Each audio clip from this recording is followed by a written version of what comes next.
Hi guys, welcome to my YouTube channel. ನಾನು ನಿಮ್ಮ ಕನ್ನಡತಿ. ಇವತ್ತಿನ ಬ್ಲಾಗ್ ವಿಶೇಷ ಏನಪ್ಪ ಅಂತ ಹೇಳಿದ್ರೆ, ಮನೆಯಲ್ಲೇ ವೈನ್ ಹೇಗೆ ಮಾಡ್ಕೊಳ್ಳೋದು ಅನ್ನೋದನ್ನು ತೋರಿಸ್ತೀನಿ. ಇವತ್ತು ಎಲ್ಲರೂ ಮನೆಯಲ್ಲಿ ಸೇರ್ಕೊಂಡಿದ್ದೀವಿ. ಸಂಡೇ ಸ್ಪೆಷಲ್ ಅಂತ ಹೇಳ್ಬಿಟ್ಟು ಮಚ್ಚ ಬಂದಿದ್ದಾನೆ, ನನ್ನ ಫ್ರೆಂಡ್ ಬಂದಿದ್ದಾನೆ. ಅವ್ನು ವೈನ್ ಮನೇಲಿ ಹೇಗೆ ಮಾಡೋದು ಅಂತ ಹೇಳ್ಕೊಡ್ತಾನೆ. ಕೂರ್ಗು ಸ್ಟೈಲಲ್ಲಿ ತುಂಬ ಚೆನ್ನಾಗಿ ಮಾಡ್ತಾರೆ. ಸೊ ಅದಕ್ಕೆ ಅವನನ್ನ ಕರೆದಿದ್ದೀನಿ. ಇವತ್ತು ನಿಮಗೆ ಬ್ಲಾಗಲ್ಲಿ ಮಾಡಿ ತೋರಿಸ್ಬೇಕಂತ ಹೇಳೋದಕ್ಕೋಸ್ಕರನೇ ಅವನ್ನ ಕರೆಸಿ ಮಾಡಿಸ್ತಾ ಇದ್ದೀನಿ. ಸೊ ಬನ್ನಿ ನೋಡೋಣ. ಅವನೇ ನನ್ನ ಫ್ರೆಂಡ್ ಸಚ್ಚು ಅಂತ ಪೈನಾಪಲಲ್ಲಿ ರೆಡಿ ಮಾಡ್ತಾ ಇದ್ದೇನೆ. ವೈನ್ ಮಾಡೋದು ಇವತ್ತು ಇವನೇ ಹೇಳ್ಕೊಡೋದು ನಿಮಗೆ. ಸೊ ಹೇಗೆ ಮಾಡ್ತಾನೆ ನನಗೂ ಗೊತ್ತಿಲ್ಲ. ಏನೇ ಮಾಡೋದನ್ನು ನಾನು ನಿಮಗೆ ಎಕ್ಸ್ಪ್ಲೈನ್ ಮಾಡ್ತೀನಿ. ಅವನು ಏನೇನು ಯೂಸ್ ಮಾಡ್ತಾನೆ, ಹೇಗೆ ಮಾಡ್ತಾನೆ ಅಂತ. ಸದ್ಯಕ್ಕೆ ಪೈನಾಪಲ್ ತಂದಿದ್ದಾನೆ. ಬ್ಲ್ಯಾಕ್ ಗ್ರೇಪ್ ಸಿಗಲಿಲ್ಲ ಅಂತ ಹೇಳ್ಬಿಟ್ಟು. ಯಾವುದೇ ಫ್ರೂಟಲ್ಲಾದರೂ ಮಾಡ್ಕೋಬೋದಂತೆ, ಹೆಲ್ತ್ಗೆ ಒಳ್ಳೆಯದು. ಮನೆಯಲ್ಲೇ ಮಾಡ್ಕೊಳ್ಳೋದು. ಕೂರ್ಗು ಕಡೆ ಎಲ್ಲ ಜಾಸ್ತಿ ಯೂಸ್ ಮಾಡ್ತಾರಲ್ಲ ಮಲೆನಾಡಲ್ಲಿ. ಸೊ ಆ ಸ್ಟೈಲಲ್ಲಿ ಇವತ್ತು ನಿಮಗೆ ವೈನ್ ಮಾಡೋದನ್ನ ಇವನು ಹೇಳ್ಕೊಡ್ತಾನೆ. ಬನ್ನಿ ನೋಡ್ಕೊಳ್ಳೋಣ. ಸೊ ಹಾಗೆ ಎಲ್ಲರೂ ಬಂದಿದ್ದಾರಲ್ಲ, ಇಲ್ಲಿ ಬಿರಿಯಾನಿ ರೆಡಿ ಮಾಡ್ತಾ ಇದ್ದೀನಿ ನೋಡಿ. ಪಾತ್ರೆನಲ್ಲಿ ಬೇಯ್ತಾ ಇದೆ ಒಂದು ಕಡೆ. ಸೊ ಬಿರಿಯಾನಿ ತಿಂದು ಆಮೇಲೆ ವೈನ್ ಅದು ಮಾಡಿ 1 ತಿಂಗಳು ಇರಬೇಕಾಗುತ್ತಂತೆ. ಸೊ ಮಾಡೋದನ್ನು ನಿಮ್ಗೆ ಹೇಳ್ಕೊಡ್ತೀನಿ ಗೈಸ್. ನಮ್ಮ ಅಪ್ಪನೂ ಮತ್ತು ನಿಹಾರಿಕಾನು ಇದ್ದೀವಿ, 3 ಜನನೂ ನೋಡಿ ಸಚ್ಚು ಪೈನಾಪಲ್ ಕಟ್ ಮಾಡ್ತಾ ಇದ್ವಿ. ಹೆಂಗೆ ಕುತ್ಕೊಂಡು ನೋಡ್ತಾ ಇದ್ದಾರೆ, ನಮಗೂ ತಿನ್ನಕ್ಕೆ ಕೊಡ್ತಾರಾ ಇಲ್ವಾ ಅಂತ. ಎಷ್ಟು ಕ್ಯೂಟಾಗಿ ಕುತ್ಕೊಂಡಿದ್ದಾರೆ 3 ಜನನೂ ನೋಡ್ಕೊಂಡು. ಏನು ಮಾಡ್ತಿದ್ದಾರೆ ಆ ಫೈನಲ್ಲು ಈಸ್ಕೊಂಡು ತಿಂತಾ ಇದ್ದಾನೆ. ಸ್ವೀಟಾಗಿದೆ ಅಂತ ನೋಡ್ತಾ ಇದ್ದಾನೆ ಕಳ್ಳ. ಗೈಸ್, ಇವಾಗ ವೈನ್ ಮಾಡೋದಕ್ಕೆ ಏನೇನು ಬೇಕಂತ ಐಟಮ್ ತೋರಿಸ್ತೀನಿ ನೋಡಿ. ಅವನೇನೇನು ತೊಗೊಂಡಿದ್ದಾನೆ ಅಂತ. ಒಂದು ಖಾಲಿ ಬಿಂದಿಗೆ ತೊಗೊಂಡಿದ್ದಾನೆ, ಅದನ್ನು ತುಂಬಿಡೋದಕ್ಕೆ. ಮತ್ತು ಇಲ್ಲಿ 1 ಬೇಷನ್ನಷ್ಟು ಪೈನಾಪಲ್ನ ನೋಡಿ ಈ ಥರ ಚಿಕ್ಕ ಚಿಕ್ಕದಾಗಿ ಕಟ್ ಮಾಡ್ಕೊಂಡು ಇಟ್ಕೊಂಡಿದ್ದಾನೆ. ಮತ್ತು ವಿಳ್ಯದೆಲೆ ಒಂದು 10 ಎಲೆ ತಗೊಂಡ್ರೆ ಸಾಕು ಅಲ್ವೇನಾ? ಸಚ್ಚು ಒಂದು 10 ಎಲೆ ಸಾಕಾ? ಓಕೆ. ಅದಾದಮೇಲೆ ಶುಗರು ಒಂದು 2 kg ಬೇಕಾಗುತ್ತೆ ನೋಡಿ. ಎಲೆನ ಈ ಥರ ಕಟ್ ಮಾಡಿ ಬಿಂದಿಗೆ ಒಳಗಡೆ ಹಾಕೊತಿದ್ದಾನೆ. ತುಂಬ ಈಸಿ ಅನ್ನೋ ಗೊತ್ತು, ಮಾಡ್ಕೊಳ್ಳೋಕೆ ಕಷ್ಟನಾ? ನೆಕ್ಸ್ಟ್ ಟೈಮ್ ನಾನೇ ಮಾಡ್ತೀನಿ ಆಯಿತಾ. ಎಲೆ ಹಾಕಾದ್ಮೇಲೆ ಅಲ್ಲಿ ಕಟ್ ಮಾಡಿರೋ ಪೀಸಸ್ಸು ಪೈನಾಪಲ್ನೆಲ್ಲ ಬಿಂದಿಗೆ ಒಳಗಡೆ ಹಾಕಬೇಕು. ಬೇಕಂದ್ರೆ ಹಾಕೊಬೋದಂತೆ.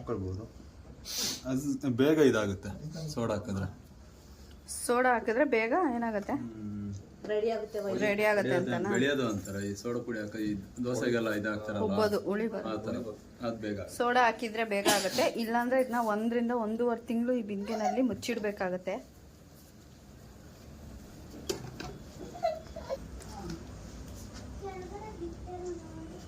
ಒಟ್ಟಿಗೆ ತೆಗ್ದಂಗೆ ಬಗ್ಸ್ಬಿಡು ಬಿಂದಿಗೆ ಒಳಗಡೆ.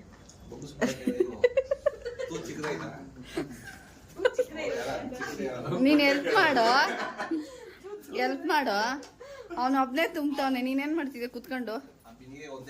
ಲೆಕ್ಕ ಹಾಕ್ತಿದ್ಯಾ ಎಷ್ಟು ತುಂಬ್ತಾವನೆ ಅಂತ ನೋಡಿ ಗೈಸ್. ಪಾಪ ಹುಡುಗ ಒಬ್ನೇ ಕಷ್ಟಪಡ್ತಾನೆ. ಇಲ್ಲೊಬ್ಬ ಆರಾಮಾಗೆ ಮಲ್ಕೊಂಡವನೆ. ಎಷ್ಟು ಫೆಲೋ ಮಲ್ಕೊಂಡವನೆ ಅಂತ ಅಷ್ಟೇ ಗೈಸ್ ನಾನು ಹೇಳಿದ್ದು. ಮಿಕ್ಕಿದ ಎಕ್ಸ್ಟ್ರಾ ವರ್ಡ್ ಎಲ್ಲ ಅವ್ನು ಯೂಸ್ ಮಾಡ್ತಾ ಇರೋದು. ಅಲ್ಲೊಬ್ಬ ಅವ್ನು ಎಷ್ಟು ಪೈನಾಪಲ್ ಪೀಸ್ ಹಾಕ್ತವನೆ ಅಂತ ಲೆಕ್ಕ ಹಾಕ್ತಾ ಕೂತವನೆ. ಇಲ್ಲೊಬ್ಳು ನೋಡಿ, ಅಯ್ಯೋ ನಂಗೆ ತಿನ್ನಕ್ಕೆ ಕೊಡಲ್ವಲ್ಲಪ್ಪ, ಪ್ರೆಗ್ನೆಂಟ್ ಆಗಿರೋದಿದ್ರೆ ತಿನ್ಬೋದಿದ್ದಲ್ಲಪ್ಪ ಅಂತ ಯೋಚನೆ ಮಾಡ್ಕೊಂಡು ಕೂತವಳೆ, ಚಿಂತೆ ಮಾಡ್ತಾವಳೆ. ಪೈನಾಪಲ್ ಕೊಡಬಾರ್ದು ಪ್ರೆಗ್ನೆನ್ಸಿಗೆ, ಹೀಟ್ ಅಂತೆ ಅದು. ಸೊ ಕೊಡಂಗಿಲ್ಲ. ಏನಾನ ರೂಲ್ಸ್ ಐತೆ, ನಿಂಗೆ ಗೊತ್ತಾಗಲ್ಲ. ಮದುವೆ ಆಗ ಆಮೇಲೆ ಗೊತ್ತಾಗುತ್ತೆ, ಹೇಳ್ಕೊಡ್ತಾರೆ ನಿಮ್ಮ ಮಿಸ್ಸಸ್. ನೀನು ತಿನ್ನು, ನಿಮ್ಮ ಮಿಸ್ಸಸ್ ತಿನ್ನಂಗಿಲ್ಲ. ನೀನು ಏನು ಕೊಟ್ಟರು ತಿಂದೆ, ಕಸದಿಂದ ರಸ ಅಂತ ಆಯ್ತಾ. ಬಸ್ ಇವಾಗ ಆಯ್ತು. ಬಿಂದಿಗೆ ಫುಲ್ಲು ತುಂಬಿದ ನೋಡಿ. ಇರು, ಇಲ್ಲಿ ಇದಾಯಿತು. ಅದಾದಮೇಲೆ ಇಲ್ಲಿ ಬರೀ ಪೈನಾಪಲ್ ಮತ್ತು ಎಲೆ ಹಾಕ್ಕೊಂಡಿರೋದು. ಕೆಳಗಡೆ ಎಲೆ ಹಾಕ್ಬಿಟ್ಟು ಅದ್ರ ಮೇಲೆ ಪೈನಾಪಲ್ ಹಾಕಿದ್ದು. ಇಲ್ಲಿ 2 ಚಕ್ಕೆ ತೊಗೊಂಡಿದ್ದಾರೆ, 2 ಪೀಸು ದೊಡ್ಡದು.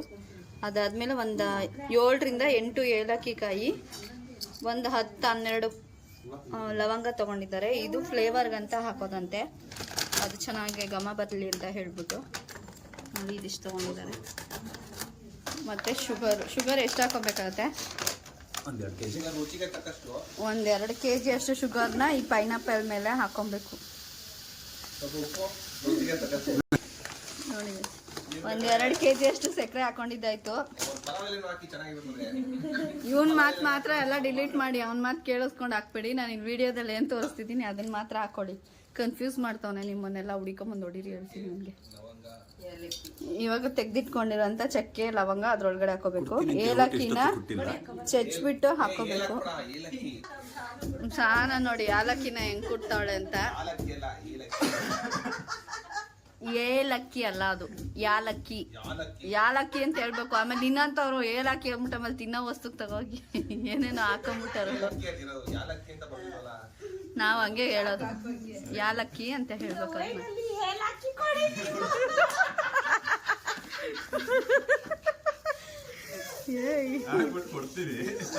ಸೆನ್ಸಾರ್ ಕಟ್ ಏಲಕ್ಕಿ ಪುಡಿ ಮಾಡಿ ಅದ್ರೊಳಗಡೆ ಹಾಕೊಬೇಕು. ಈಗ ಆಯ್ತು ಇರೋ ನೋಡಿ, ಚಕ್ಕೆ ಲವಂಗ ಏಲಕ್ಕಿ ಸಕ್ಕರೆ ಎಲ್ಲ ಹಾಕಿದೀವಿ.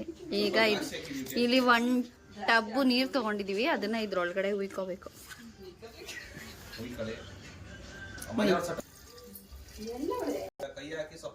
ಬಸ್ ನೀರು ಹಾಕೊಂಡಿದ್ದಾಯ್ತು. ಈ ಬಿಂಗೆ ತುಂಬಾ ಆಗಿದೆ ನೋಡಿ, ಎಲ್ಲೂ ಕಾಣ್ತಾ ಇದೆ ಫ್ರೂಟ್ಸ್ ಎಲ್ಲ ಒಳಗಡೆ.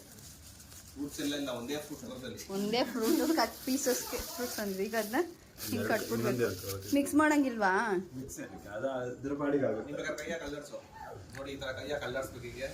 ಏನಪ್ಪ ನಿಜವಾಗ್ಲೂ ವೈನ್ ಆಗುತ್ತೆ ಅಂತೆಲ್ಲ ಕನ್ಫ್ಯೂಸ್ ಹಾಕೋಬೇಡಿ. ಅವ್ರು ತುಂಬ ಚೆನ್ನಾಗಿ ಮಾಡಿ ಎಕ್ಸ್ಪೀರಿಯನ್ಸ್ ಇದೆ. ನಾವು ಟೇಸ್ಟ್ ಮಾಡಿದ್ದೀವಿ, ನಮಗೂ ತುಂಬ ಸಲ ತೊಗೊಬಂದು ಕೊಟ್ಟಿದ್ದಾನೆ. ಅದಕ್ಕೆ ಇವಾಗ ತೋರಿಸ್ತಾ ಇರೋದು. ಈಸಿಯಾಗೆ ಮನೆಯಲ್ಲೇ ಮಾಡ್ಕೊಬೋದು ಅಂತ ಹೇಳ್ಬಿಟ್ಟು. ತುಂಬ ಈಸಿ, ಏನು ಬೇಯಿಸೋಂಗೂ ಇಲ್ಲ, ಏನು ಮಾಡೋಂಗೂ ಇಲ್ಲ. ಈ ರೀತಿ ಎಲ್ಲ ಒಂದ್ರಲ್ಲಿ ಹಾಕಿ ಕಟ್ಬಿಟ್ಟು ಟೈಟಾಗೆ ಅದನ್ನು 1.5 ತಿಂಗಳು ತೆಗಿಯಂಗಿಲ್ವಂತೆ.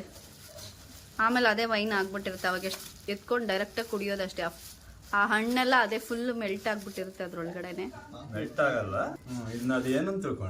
ಗೈಸ್ ಆ ಹಣ್ಣೆಲ್ಲ ಫುಲ್ಲು ಒಂಥರ ಸ್ಮ್ಯಾಶ್ ಆಗಿ ಹೋಗಿರುತ್ತೆ. ಆಮೇಲೆ ನಾವು ಅದನ್ನ ಫಿಲ್ಟರ್ ಮಾಡ್ಕೋಬೇಕಂತೆ.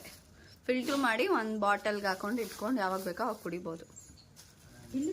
ಅಷ್ಟೇ ಸಿಂಪಲ್ ಆಗಿ 5 ನಿಮಿಷದ ಕೆಲಸ ಗೈಸ್ ಇದು ವೈನ್ ಮಾಡೋದು. ನಾನೇನೋ ತುಂಬ ಕಷ್ಟ ಅನ್ಕೊಂಡ್ಬಿಟ್ಟಿದ್ದೆ, ಇಷ್ಟು ಈಸಿ ಇದೆ ನೋಡಿ. ಅಪ್ಪು ಏನು ಬೇಕಪ್ಪ ನಿಂಗೆ? ಅಯ್ಯಯ್ಯೋ ನೋಡಿ ಗೈಸ್ ಏನೇನೋ ಹೇಳ್ತಾವ ನೀನು. ಅವನ ಅಜ್ಜಿ ನೀನು ತಲೆ ಮೇಲೆ ಮಡಿಕೊಬಿಡು. ಎತ್ಕೊ ಒಂದ್ಸಲ ಹೆಂಗೆ ಕಾಣಿಸುತ್ತೆ ನೋಡೋಣ ತಲೆ ಮೇಲೆ. ಹಾಂ ಸೂಪರ್ ಸೂಪರ್. ಇಷ್ಟೇ ವೈನ್ ಬಿಂಗೆ ರೆಡಿ ಗೈಸ್. ಇವತ್ತು ತೋರಿಸಿದ ಥರ ವೈನು ನೀವು ಮನೆಯಲ್ಲಿ ಟ್ರೈ ಮಾಡಿ, ತುಂಬ ಚೆನ್ನಾಗಿರುತ್ತೆ. ಚಳಿಗಾಲಕ್ಕೆ ಯೂಸ್ ಆಗುತ್ತೆ. ಇವಾಗ ಬಿಸಿಲುಗಾಲದಲ್ಲಿ ಮಾಡಿ ಇಟ್ಕೊಂಡ್ರೆ ಕೂರ್ಗಲ್ಲಿ ಮತ್ತು ಮಲೆನಾಡಲ್ಲಿ ಜಾಸ್ತಿ ಅದನ್ನೇ ಫೇಮಸ್ಸು. ಔಟ್ಸೈಡ್ ತೊಗೊಂಬಂದು ಅದನ್ನು ಕುಡಿದು ಹೆಲ್ತ್ ಹಾಳು ಮಾಡ್ಕೊಳ್ಳೋ ಬದಲು ನಾವೇ ಮನೆಯಲ್ಲಿ ಮಾಡಿಕೊಂಡು ಈ ಥರ ಕುಡಿಯೋದ್ರಿಂದ ಹೆಲ್ತಿಗೆ ಒಳ್ಳೆಯದು. ಮಕ್ಳಿಗೆ ಸಹಿತ ಕೊಡ್ಬೋದು. ಆ ಥರ ಹೆಲ್ದಿಯಾಗಿರುತ್ತೆ ಅಂತ ಹೇಳ್ಬೋದು.